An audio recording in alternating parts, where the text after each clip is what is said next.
Go ahead. Just a quick question on inflation.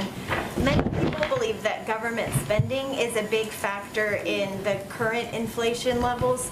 Can you speak to concerns that spending plans that come out of Build Back Better aren't paid for, and so could mean higher deficits and more inflation in the future? Aren't paid for? Build Back Better is paid for. Entirely. Okay. Can you speak to the concerns that are coming in that it's Who are not the concerns actually from, though? But who's saying it's not paid for? Because there have been a range of economists saying it's entirely paid for, and that has been a priority for the president. It has also been concluded by a number of Nobel laureates and experts from a range of economic experts on the outside that it will not contribute to inflation. So those are the global experts that we would point to, but there may be others suggesting something else, but I don't know who those people are. If those bills do pass, it will not raise taxes? Well, something being entirely paid for means that part of that is the highest income Americans, that companies would be asked to pay a little bit more. That has been part of the proposal and part of reforming the tax system to make it more fair. So they're also not expected to contribute to future inflation then? The Build Back Better bill? Again, it's fully paid for. We would point to Nobel laureates and a range of global economists who have conveyed that it would not contribute to inflationary pressures. Go ahead.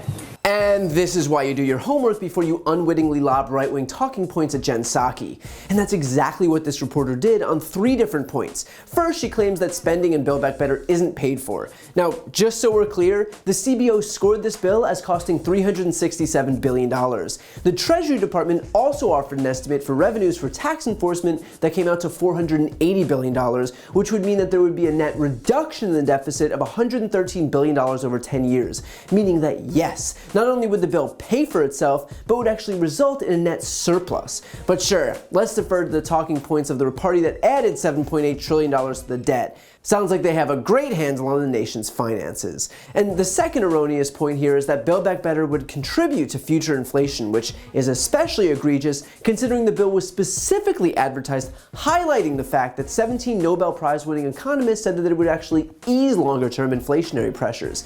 So this bill not only wouldn't make inflation worse, it would make it better. That's one of its principal selling points. So at this point, it's really up to you who you're going to believe, the most celebrated economic minds on this planet, or Sean Hannity. Take all the time you need with that one. And finally, she brings up the idea of taxes going up as the result of this bill. And taxes will go up exactly for the people who Biden promised it would go up for, those making over $400,000 a year. He's been consistent on this before he even took office. It is long past time that the rich pay their fair share in this country, a point that the American people across the political spectrum actually agree with. Raising taxes on those making above $400,000 a year has the support of 2/3 of all Americans. But of course, Republicans ignore the specifics and instead fearmonger with Democrats are going to raise your taxes because they aren't bound by any adherence to reality. Just a tip here, if your taxes are actually at risk of being raised by Joe Biden, then congratulations, you're making a pretty good living. And look, I don't mean to pile on against this reporter because it doesn't seem like she's doing any of this maliciously, but her insistence on blindly parroting Republican talking points is the problem.